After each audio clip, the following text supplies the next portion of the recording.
Hi, and welcome to Less Chatter, More Matter, a podcast about all things communication without the waffle. I'm your host, Mel Loy, and in this show, I will give you short, punchy, practical communication tips and insights you can start using in your communication practices right away. I'm a former corporate communication executive who happily took a redundancy, started my own business, and never looked back. These days, I use my 20 plus years of experience to help guide organisations of all shapes and sizes in how to communicate more effectively. I'm wife to Michael, cat mum to Cookie, auntie to 12 nieces and nephews, a yoga teacher and a group fitness fanatic. I promise these episodes will always be short, sharp and helpful, so let's get amongst it. Hi everyone and welcome to the show. Again, it is absolutely brilliant to have you all here, and if this is your first time tuning in, a big hello to you. Before we kick on, I have one tiny request of you. Will you be a super helpful person and become a reviewer of this show? It only takes about 30 seconds of your time, and all you need to do is rate the show and leave a quick review. It's only 30 seconds, but it makes the world of difference in this show being seen by more people who could really use support in improving their communications. And if you're already a reviewer, a big thanks to you. Okay, on to today's show. Let me start by telling you a story. Once upon a time, actually not that long ago, nobody wrote words or read them. In fact, according to the World Economic Forum, in 1820, so only about 200 years ago, the literacy rate of the world's population from high school age onwards was only 12%. That's just 3 in every 25 people, just 200 years ago. By 1900, it hadn't improved that much. That literacy rate was about 20%. It wasn't until 1960 we saw a big lift, but even then it was under 50%. It was 42% of people were literate. And then 70% by 1983. Today, it's about 87% or 9 in 10 people. Now, why am I telling you this? Well, if you think about it, human history is about anywhere up to 350,000 years old. So for only the tiny part of our history have we actually communicated in writing. Our ancestors, even just the ones most recently in just the last few hundred years, mostly communicated through the spoken word, and history and culture was recorded in verbal storytelling. Essentially what that means is our brains are wired for stories. It's how we retained memories and records, ideas and learning, and it's how we pass them on to the future generations. And here's what else we know about neuroscience and storytelling. When you hear a story, chemicals like cortisol, dopamine, oxytocin are released, and that assists with engagement, connection, and memory. And when you hear something really novel or surprising, your brain releases a bit of dopamine, which kind of acts like a save button. So when you hear a stupid fun fact like wombats poop cubes, you're going to remember that more than you're going to remember a list of dot points that somebody sent you. Hearing a story also activates the language processing parts of our brain. So essentially, you have the same physiological reaction to hearing a story as you would if you actually experienced it yourself. Isn't that madness? Our brains are wired to detect change as well, because long ago, we had to be on the lookout for change. Changes in our environment because of predators, prey, natural disasters, etc. Change and our survival went hand in hand. And when you think about it, most stories are about change. So we know that, but why else should we use storytelling more? Well, number one, it drives a greater connection to and a richer experience of the key message that you're trying to tell. Again, think about a story versus dot points. People remember stories, not dot points. A story cuts through the noise and helps grab attention as well. And when you think about how many emails people get a day, I think at last estimate, we send 40, we receive 120. Something has to be able to cut through. The other really powerful thing about stories is that people are motivated by purpose, not transaction. And a story can demonstrate purpose in everyday activity, so it can really help connect people to a bigger why. Storytelling is also really key in terms of meaning making and sense making, so it can help make really complex things very simple for people. And it's all about learning. It's about exchanging ideas, gaining new perspectives, expanding and challenging your worldview. There's also a lot of business value in storytelling and using it in a workplace. Number one, it drives your strategy success. So it helps people at all levels in your organization understand the why behind your organization's strategy. And that gives it a bigger chance of success, which helps drive your business performance. Secondly, it can help improve engagement because, as I said, it drives that connection to purpose and therefore improves performance and engagement. And thirdly, it improves the buy-in to your story or your message, makes your key messages memorable, and it builds connection with all your stakeholders, including your people, customers, the board, whoever else it might be. Now, despite all of these good things and all the science that we know, and despite the fact that stories are just so powerful, in just a few decades, really, in our entire existence as human beings on this planet, we've resorted to bullet point lists and boring PowerPoints and long emails, none of which tell stories. So, of course, our communication isn't cutting through. Of course, we're not connecting as well as we used to. So now we come to the crux of this episode. Clearly, storytelling is our most natural and our most powerful form of communication. So why aren't we using it more? My own theory, based on observations, is that we've now become creatures of habit and we are slaves to the email. And don't get me wrong, reading and writing is great. I love it. I love reading and I love writing. I read every night. But the writing has to be good, right? It has to tell a story. But because storytelling is outside of our corporate comfort zone, and because emails are much more easy to send when it's just a list of dot points, storytelling isn't being used. And many people also just may not understand or have learned the power of it as well. If they did, maybe they would use it more. So today, I'm going to give you 3 steps and a simple formula to help you tell a great strategic story that you can use in your work. Sound good? Sounds amazing. Awesome. Let's go. The 3 steps I'm going to talk you through are: number 1, get clear on your objectives. Number 2, pick a type of story. And number 3, choose a formula. So let's start with step 1, objectives. Like everything in communication, and I know I bang on about this all the time, but you need to have 3 clear objectives. What do you want people to know, feel, or do as a result of the message or the story that you sent? You have to know what outcome you're trying to achieve, because that is how you craft a story that will actually have purpose. Telling a story for the sake of telling one is great if you're chatting to a colleague in the kitchen over Zoom and sharing what you did on the weekend, but not so much if you want to drive strategy or change. So be very clear on what you want people to know, whether that's about a change, a strategy, or some other initiative. Then be clear on what you want them to do. Maybe it's just you want them to be motivated to continue to drive the project forward. And as always, be super clear on what you want people to feel. This is where the gold is in storytelling. If you can hit people in the feels, you'll be on the right track to your message cutting through and sticking with people.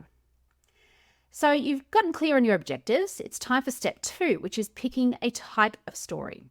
And picking the story type can really help just get the creative juices flowing, and to also really help people who aren't that comfortable yet with storytelling, who wouldn't even know where to start. There's 4 main story types that I teach in our masterclasses. The first one is hypotheticals. So these stories that usually start with words like imagine if. So for example, if you're telling a story that relates to your new organizational strategy, it might start with something like, imagine it's 5 years from now and you're a customer walking into one of our stores. As soon as you walk in, you're recognized by the AI-powered camera, and the usual purchases that you get are presented to you in an instant. So hypotheticals are really helpful, particularly for leaders who are uncomfortable or new to storytelling, because they're not as personal as other types of story. And you can use them to paint a picture of your vision of what could be. So they can be really great for strategic stories. The second story type is the classic, the hero, the villain, and the victim. Now, these stories are really useful when you want to make a compelling case for why you want people to do something differently, or why you need to change the direction of a business. So the victim could be your customers or some other stakeholders. The villain is whatever forces are working against them that are making their lives harder. The hero is your company coming in to save the day. That's when you talk about how you're going to help your customers. Or maybe the victim is your business. So, for example, the villain could be global financial forces or AI that's about to take over everything that you do. And if it's allowed to roam free in your business. So the hero, the thing that saves you, is your strategy. The third story type is analogy. So it's those this is like that kind of stories or scenarios. So you could use a more abstract analogy. So for example, maybe a story about how penguins survive in the Antarctic in so harsh environments, and you can relate that back to resilience. Or you could use another business as a comparison. So for a long time, almost every single executive session used the Kodak story. For those of you who thankfully aren't aware of the Kodak story, didn't hear it a million times, Kodak stupidly passed on the digital camera, thinking it would never take off. And of course, that killed their business in the long run. Another way to use analogies is to remind people of a similar situation that they may have been in. So this is really good when you're communicating change. So you could say something like, remember when we put in that new payroll system last year? This is just like that. We are going to have some teething problems. We know that. But a year down the track, we're using the payroll system every day. It's pretty seamless and it's saved us heaps of time. So that's an analogy. The fourth type of story is personal experiences. So this is often where some leaders, particularly people who are new to leadership, find it a bit uncomfortable. But these personal stories work really well because they connect the speaker and the audience on a very human level. Now, when I say personal, obviously there are boundaries, and you want to make sure the personal stories are obviously very relevant to the point you want to make. So these types of stories often start with words like, I remember when, or a few years ago, I, blah, blah, blah. So for example, a CEO could talk about their first memories of joining the business and how different it was then. Or a leader could talk about a time that they felt very challenged and had to overcome that challenge or build resilience. There's loads of ways to do it that still show some personality and connect with other people without getting too personal. Remember though, we are talking to humans, not robots. So we really want connection if we want people to really take the message home that we want them to take home. Which is a good point to pause to quickly talk about what actually makes a good story. So good stories are, number one, relatable. As in, if you're listening to it, you might think, oh, I could see myself doing that. Or it's about a place or a time or an event that you're involved in or that you observed yourself. Good stories are also personal, as I said, within boundaries, but they do connect the speaker to their audience. And sometimes the speaker or the sender of the message shows a bit of vulnerability as well. Good stories often have humor if appropriate, but humor always goes down well because it releases happy hormones and it helps your topic be much more interesting and memorable as well. Good stories are also relevant. So as I said, it has to be relevant to the point you're trying to make or to the topic of the event or even what your audience does for a living. Good stories are also genuine, so they are told authentically and from the heart. We all know when somebody isn't being genuine with us. It's a sixth sense we seem to have, and that just turns people off. So it has to be told genuinely. And finally, good stories are also emotional. Now, that doesn't mean they're always a sob story that they make people cry in the audience. But the thing is, emotions connect with people, right? So yes, the emotion could be sadness, but it could also be anger, a sense of injustice, happiness, excitement, all sorts of things. So think about what emotion you want to elicit from your audience when you tell this story. Okay, so you've gotten clear on your objectives and you've picked a story type and you've got some ideas of what that story could be. Now it's time to plug it into a structure or a formula. Now there's loads of different formulas out there. In my masterclass on strategic storytelling, we talk through a few of those other formulas, which are absolutely suitable. And I encourage you, go check them out yourself. We just don't have time to get into them all today. So look up the Pixar Story Spines. That's Pixar, the guys who made Toy Story. The Story Brand Framework. And Nancy Duarte's What Is and What Could Be structure as a starting point. And actually, you could probably even just ask ChatGPT what a good structure is for a story. And it'll give you one. How good is that? The formula I'm going to whiz through with you today, though, is our own HMC formula. It's this 5-step story framework, and it goes a little something like this. Step 1, you start the story. So this is where you transport people in their imaginations. You start the story like, I remember my first day of school. It was a super hot summer day in late January, and the room was warm and noisy with the sounds of all the other students and their parents arriving. So try and use as many adjectives as possible to really describe the scene. Maybe you even saw that play out in your mind as I described it to you. And that's what draws people in. Step 2, describe how it made you feel or think or do. So this might be something like, after I ran that marathon, I thought to myself, why didn't I think I could do this? What was stopping me? And then step 3 is to relate it to your topic. So in the marathon example, this is where you could link it to a topic like imposter syndrome or a multi-year strategy that's going to be tough but worth it.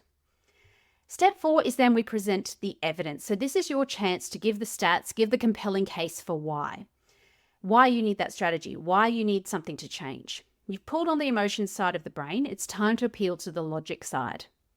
And step 5, finish the story. So we circle back to where we started and close off the story. So for example, to finish the school story, you might say, now as my own child starts school for the first time, I finally understand blah, blah, blah. Or if it's the marathon story, it could be, will it be tough? Yes, but the feeling when you cross the finish line is like nothing else on earth. Okay, so it is time for our quick episode recap. Today, I shared an insight into strategic storytelling and why it is so powerful and how to use it.